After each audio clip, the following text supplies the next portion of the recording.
Te invito a seguir nuestro podcast, suscríbete al canal de YouTube y activa la campanita, así no te perderás este maravilloso contenido. Continuamos con el capítulo 3. La expansión de la Iglesia. Desde la predicación de Esteban hasta el Concilio de Jerusalén. Desde el año 35 hasta el 50 después de Cristo. Ahora entramos en una época de la historia de la Iglesia cristiana que, a pesar de su brevedad, solo 15 años, desde el año 35 hasta el 50 después de Cristo, es de suma importancia.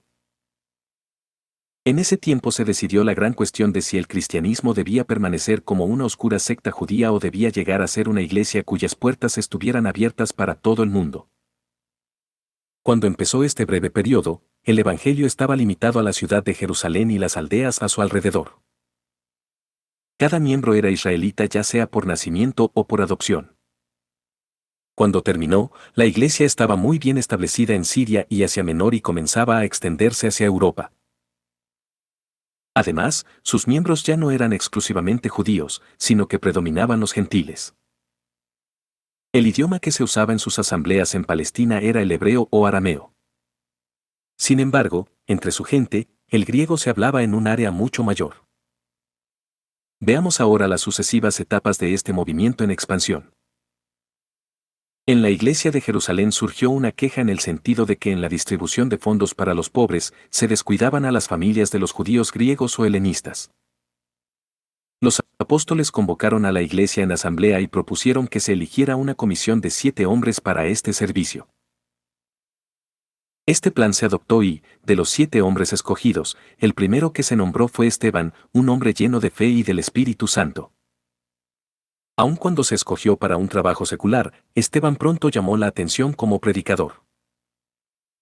La acusación en su contra cuando las autoridades judías lo arrestaron y del contenido de su mensaje en su enjuiciamiento, es evidente que Esteban proclamó a Jesús como Salvador, no solo a los judíos, sino también a los gentiles de toda nación. Esteban fue el primero en la iglesia en tener la visión de un evangelio para todo el mundo y fue eso lo que le llevó al martirio. Entre los que escucharon a Esteban y se enojaron por sus palabras, del todo repugnantes a la mentalidad judía, estaba un joven de Tarso, de la costa del Asia Menor, llamado Saulo. Se educó en Jerusalén bajo el gran Gamaliel, quien era un rabí o maestro acreditado de la ley judaica. Saulo tomó parte en el asesinato de Esteban. De modo que, inmediatamente después de la muerte de este último, llegó a ser el jefe de una terrible persecución de los discípulos de Cristo. Arrestaba, ataba y azotaba tanto a hombres como a mujeres. En ese tiempo, la iglesia de Jerusalén se disolvió y sus miembros se esparcieron a otros lugares. Sin embargo, a donde quiera que iban, Samaria, Damasco o aún tan lejos como Antioquía de Siria, se constituían en predicadores del Evangelio y establecían iglesias. De este modo, el fiero odio de Saulo se constituyó en un factor benéfico para la propagación de la iglesia. En la lista de los 7 hombres asociados con Esteban en la administración de los fondos para los pobres encontramos el nombre de Felipe, que debe distinguirse del otro Felipe, uno de los apóstoles. Después de la muerte de Esteban, Felipe encontró refugio entre los samaritanos, una gente mestiza, que no era judía ni gentil, pero que los judíos despreciaban. El hecho de que Felipe empezara a predicar a los samaritanos demuestra que se había liberado de sus prejuicios judíos. Felipe estableció una iglesia en Samaria que los apóstoles Pedro y Juan reconocieron debidamente. Esta fue la primera iglesia fuera del seno del judaísmo. Con todo, no era en sí una iglesia de miembros gentiles. Después de esto, Felipe predicó y fundó iglesias en las ciudades costaneras de Gaza, Jope y Cesarea. Estas ciudades eran gentiles, pero contaban con una gran población judía. Aquí el Evangelio tendría necesariamente que entrar en contacto con el mundo pagano. En sus viajes relacionados con la supervisión de la iglesia, Pedro llegó a Jope, ciudad situada en el litoral. Aquí resucitó a Tabita, o Dorcas, y permaneció por algún tiempo con otro Simón, que era curtidor. Al hospedarse en casa de un curtidor, Pedro demostraba que ya se había emancipado de las estrictas reglas de costumbres judaicas, pues los hombres de esa ocupación eran ceremonialmente inmundos. El apóstol tuvo aquí una visión de un gran lienzo que descendía, el cual contenía toda clase de animales. Durante esa visión, Pedro oyó una voz: lo que Dios limpió, no lo llames tú común. Inmediatamente después llegaron mensajeros de Cesarea, 48 kilómetros al norte, pidiendo a Pedro que fuese a instruir a Cornelio, un devoto oficial romano. Pedro fue a Cesarea bajo la dirección del Espíritu, predicó el Evangelio a Cornelio y a sus amigos y los recibió en la iglesia por el bautismo. El Espíritu de Dios testificó su aprobación divina por un derramamiento semejante al del día de Pentecostés. De esta manera se recibió la autorización divina para predicar el Evangelio a los gentiles y aceptarlos en la iglesia. En esta época, quizás un poco antes de que Pedro visitase Cesarea, a Saulo, el perseguidor, lo sorprendió una visión del Jesús ascendido cuando iba rumbo a Damasco. El que antes fuera el antagonista más terrible del Evangelio, ahora se convertía en su más poderoso defensor. Su oposición fue especialmente severa en contra de la doctrina que eliminaba las barreras entre judíos y gentiles. Sin embargo, cuando se convirtió, Saulo adoptó de inmediato las ideas de Esteban. Incluso, superó a este en llevar hacia adelante el movimiento de una iglesia cuyas puertas estaban abiertas para todos los hombres, ya fuesen judíos o gentiles. En toda la historia del cristianismo ninguna conversión a Cristo trajo consigo resultados tan importantes al mundo entero como la de Saulo. Después de ser perseguidor, se transformó en el apóstol Pablo. En la persecución que empezó con la muerte de Esteban, la iglesia en Jerusalén se esparció por todas partes. Algunos de sus miembros escaparon a Damasco, otros huyeron 48 kilómetros hasta Antioquía, la capital de Siria, de cuya gran provincia Palestina formaba parte.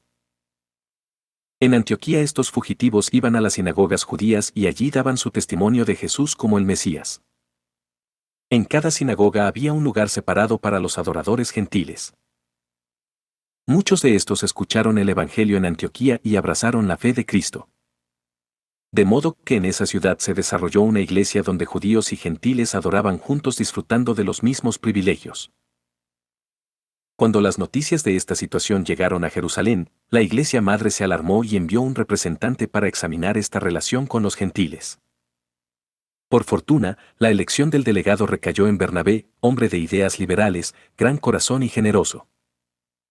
Fue a Antioquía y, en lugar de condenar a la iglesia por su liberalidad, se regocijó con ella.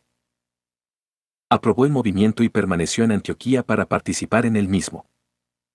Antes, ya Bernabé había demostrado su confianza en Saulo. Ahora fue al hogar de Saulo en Tarso, como a 161 kilómetros de Antioquía, en su mayor parte por agua, le trajo consigo a Antioquía y le hizo su compañero en la obra del Evangelio. La iglesia en Antioquía se elevó a tal prominencia que fue allí donde por vez primera a los seguidores de Cristo se les llamó cristianos. Este nombre no se los dieron los judíos, sino los griegos, y solo aparece 3 veces en el Nuevo Testamento. En tiempo de hambre, los discípulos en Antioquía enviaron ayuda a los santos pobres en Judea, y sus líderes y maestros eran personas eminentes en la iglesia primitiva. Hasta entonces los miembros gentiles de la iglesia eran solo los que pedían su admisión.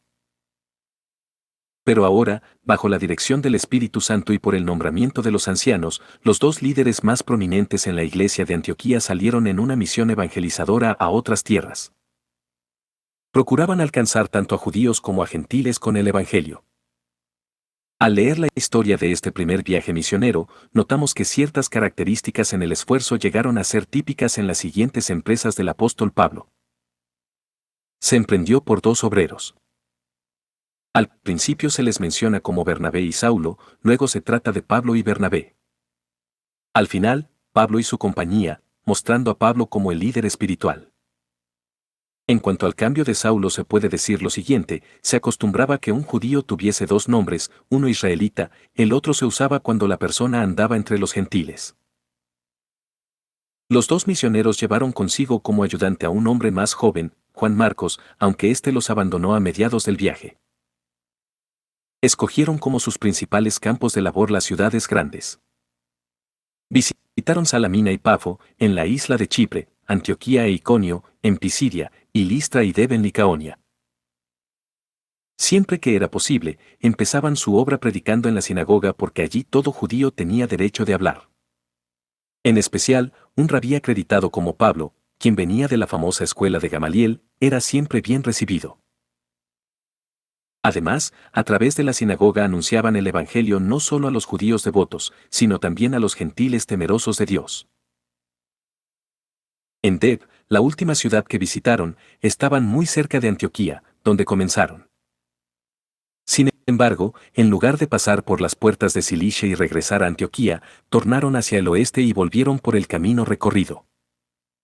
Visitaron de nuevo las iglesias que fundaron en su viaje hacia el exterior y nombraron sobre ellas ancianos según el plan de la sinagoga. En todos los viajes que más tarde hiciera el apóstol Pablo, descubriremos que estos métodos de trabajo se mantuvieron.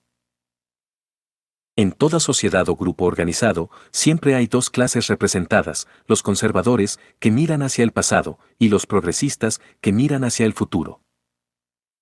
El elemento ultrajudío en la iglesia sostenía que no podía haber salvación fuera de Israel. De aquí que todos los discípulos gentiles debían circuncidarse y observar las reglas judaicas.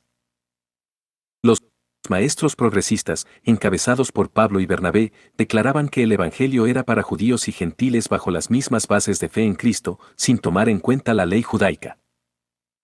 Entre estos dos grupos surgió una controversia que amenazó una división en la iglesia. Finalmente se celebró un concilio en Jerusalén para considerar la cuestión del estado de los miembros gentiles y establecer una regla para la iglesia. Es digno de notarse que en este concilio no solo estuvieron representados los apóstoles, sino los ancianos y toda la iglesia. Pablo y Bernabé, con Pedro y Santiago, el hermano del Señor, participaron en el debate. La conclusión a que llegaron fue de que la ley solo ataba a los judíos y no a los gentiles creyentes en Cristo. Con esta resolución se terminó el periodo de transición de una iglesia cristiana judía a una iglesia para toda raza y país. Por lo tanto, el Evangelio podía ahora seguir adelante en su constante expansión. Así concluye este periodo. En el próximo capítulo hablaremos de la iglesia entre los gentiles. No olvides suscribirte y compartir este contenido.